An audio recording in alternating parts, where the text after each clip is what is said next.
सेबी को ज्वाइन करने के बाद भी माधवीपुरी बुच ने अगोरा से करोड़ों कमाए। हिंडनबर्ग रिपोर्ट में एक कंपनी अगोरा एडवाइजरी का नाम सामने आया था।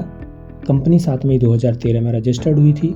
जब आप कहीं नौकरी करते हैं तो वहाँ के कुछ नियम होते हैं। कांग्रेस पार्टी के पवन खेड़ा ने एक प्रेस कॉन्फ्रेंस के दौरान सेबी चीफ को लेकर कुछ खुलासे किए।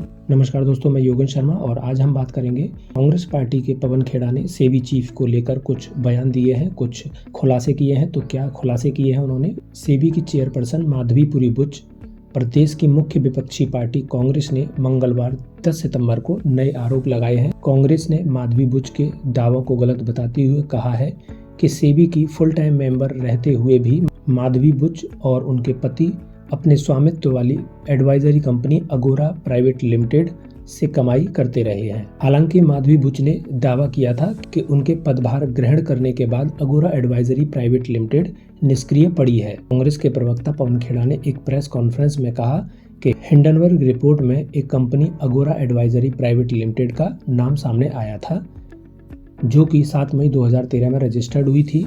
यह कंपनी माधवीपुरी बुच और उनके पति की है, लेकिन माधवी ने हिंडनबर्ग रिपोर्ट के बाद इस बात का खंडन किया था। उस खंडन में उन्होंने लिखा था कि वो सेबी में जब गई थी तब से कंपनी डोरमेट यानी निष्क्रिय है, लेकिन इस कंपनी में अभी भी 99% की हिस्सेदारी माधवी की है। कांग्रेस प्रवक्ता पवन खेड़ा ने आगे क्या कहा? We have been exposing the financial relationship of the SEBI chairperson with various companies and the conflicts of interest over the last 8 to 10 days. जवाब सेबी से अभी तक नहीं आया, जवाब प्रधानमंत्री से भी नहीं आया। आईसीआईसीआई ने जवाब दिया माधवीपुरी जी से क्या कितनी उनको Miss Madhavipuri has been receiving money from ICICI in her account. Agora Advisory Private Limited जो 7 मई 2013 को रजिस्टर हुई थी, माधवीपुरी जी के पति और माधवीपुरी जी की कंपनी है। इन्हें हिंडनबर्ग रिपोर्ट के बाद एक खंडन किया था, जिस खंडन में उन्होंने लिखा जब वो सेबी में चली गई तब से ये कंपनी डॉर्मेंट है, लेकिन ये 99% स्टेक अभी भी माधवी जी का है 31 मार्च 2024 तक। कागज बड़ा महत्वपूर्ण है आप सबके लिए।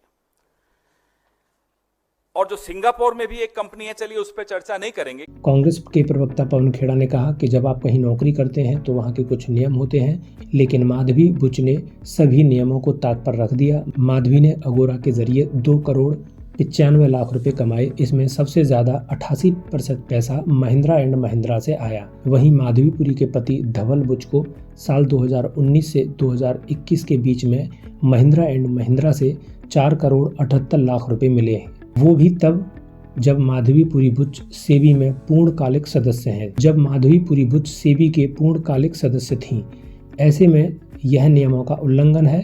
इस दौरान सेबी ने महिंद्रा एंड महिंद्रा के पक्ष में कई आदेश भी जारी किए थे। कांग्रेस प्रवक्ता ने आगे कहा कि हमारे सवाल थे कि अगोरा ने किन किन कंपनियों से सेवाएं ली। जिन कंपनियों ने अगोरा की सेवाएं ली, क्या वो सेबी के स्कैनर में है? इसका जवाब हमें मिला कि माधवी ने सेबी के अपने कार्यकाल में रहते हुए अगोरा के माध्यम से 2 करोड़ 95 लाख रुपए कमाए।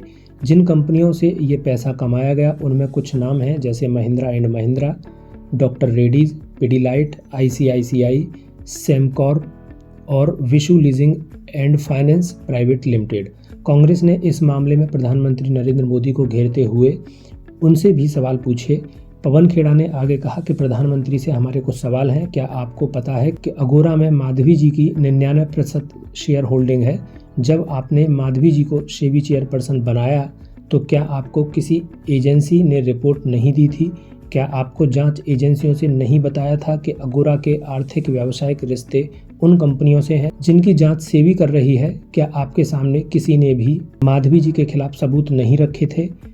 इन्हें दूसरे कंपनियों से इतने पैसे क्यों मिल रहे हैं? अगर ये सबूत सामने रखे गए थे तो फिर कौन सी मिली भगत जारी है? आखिर किसे फायदा पहुंचाया जा रहा है और क्यों किसी को बचाया जा रहा है? पवन खेड़ा के द्वारा की गई प्रेस कॉन्फ्रेंस में ये सारी बातें हुई थी। उनके कुछ सवाल प्रधानमंत्री नरेंद्र मोदी जी के लिए उनके कुछ सवाल थे, कुछ सवाल उनके माधवीपुरी बुच के लिए हैं। साथ ही साथ इसमें उन्होंने कुछ कंपनियों का भी नाम लिया है जिनसे पैसा लिया गया है। तो देखते हैं आगे इस पर माधवीपुरी बुच की तरफ से क्या सफाई आती है। आज का वीडियो यहीं समाप्त करते हैं, मिलते हैं अगले वीडियो में। धन्यवाद।